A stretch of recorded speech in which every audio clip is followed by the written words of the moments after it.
नमस्कार। महान समाजवादी नेता जॉर्ज फर्नांडिस की आज 29 जनवरी को पुण्यतिथि है। आज ही के दिन साल 2019 में उन्होंने इस दुनिया को अलविदा कह दिया था। यूं तो तीखे तेवर, विद्वत्ता से भरे विचार और जुझारू राजनीतिज्ञ के रूप में जॉर्ज से जुड़े अनगिनत किस्से लोगों के जहन में आज भी हैं। लेकिन फर्नांडिस के मध्य प्रदेश से जुड़े एक खास प्रसंग की याद भी आज ताज़ा हो रही है। बात साल 1998 के आसपास की है। जॉर्ज उस समय देश के रक्षा मंत्री हुआ करते थे।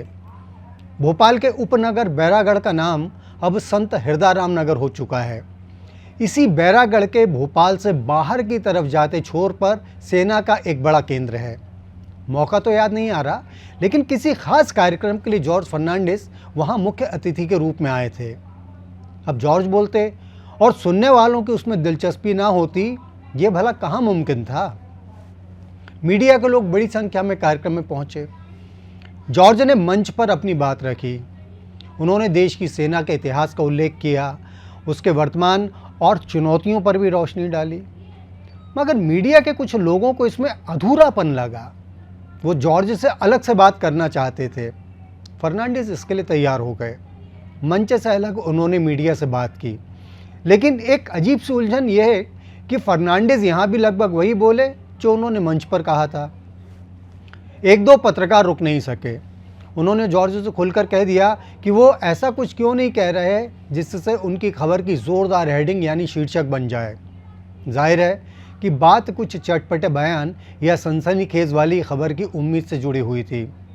तब जॉर्ज ने जो कहा वो मुझे आज भी अच्छे से याद है। वो मीडिया से बोले, आपको हेडिंग की पड़ी है, लेकिन उस सिपाही की कोई फिक्र नहीं है जो साल भर सरहद पर देश की हिफाजत करने के बाद जब छुट्टी के लिए घर जाता है तो उसे ट्रेन में एक बर्थ पाने तक के लिए रिश्वत देना पड़ती है। जॉर्ज ने यह भी कहा कि मीडिया को सनसनी चाहिए, लेकिन ये नहीं देखना है कि फौज के लोग कैसे अपना अनुशासन और फर्ज के लिए अपने परिवार और सुख चैन तक से मुंह मोड़ लेते हैं। जॉर्ज बोलते गए और मीडिया चुपचाप सब सुनता रहा। जी हाँ, केवल सुनता रहा, क्योंकि वो जो बोल रहे थे वो उस तरह की खबर जैसा मामला नहीं था जैसी खबर की जॉर्ज से उस समय उम्मीद की जा रही थी। वो मीडिया कर्मी खीसे निपोरने के अंदाज में रक्षा मंत्री की बात पर मुंडी हिलाते रहे जिन्होंने उनसे हेडिंग लायक खबर मांग ली थी। अगले दिन जॉर्ज की खबर अखबारों में छपी, लेकिन उसमें शायद किसी भी जगह उन बातों का जिक्र नहीं था जो उन्होंने मीडिया से उस खास बातचीत में कही थी। खैर, मीडिया ने जिक्र तो उस बात का भी छिपाए रखा जो जॉर्ज के रक्षा मंत्री बनने से पहले वाली केंद्र सरकार के प्रधानमंत्री इंद्र कुमार गुजराल ने भोपाल में कही थी, जॉर्ज जैसे खुले अंदाज में। उस समय मध्य प्रदेश के जबलपुर में भीषण भूकंप में जान माल का बेहद भारी नुकसान हुआ था।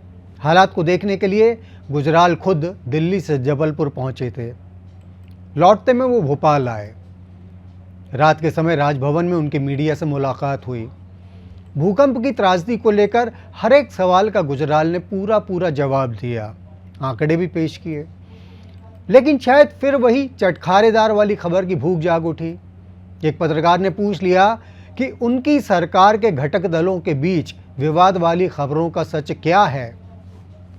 सवाल सुनते ही गुजराल के चेहरे पर सख्त भाव नजर आए। वो जगह पर खड़े हुए और उसी सख्त लहजे में बोले, I am here to talk about tragedy, not to discuss about politics. यानी मैं यहाँ त्रासदी पर बात करने आया हूँ, राजनीति पर चर्चा करने के लिए नहीं। इतना कहकर गुजराल उस जगह से चले गए।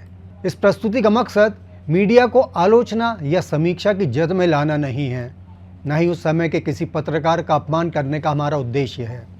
मकसद केवल उन दो लोगों की याद करने का है जो अलग अलग इन दो मौक़ों पर मीडिया की सुर्खियों वाले तत्व से अविचलित दिखे और जिन्होंने तब मीडिया की बोलती बंद कर दी थी। अब ये बात यहीं तक।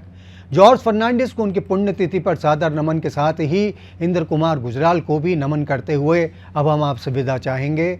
नमस्कार।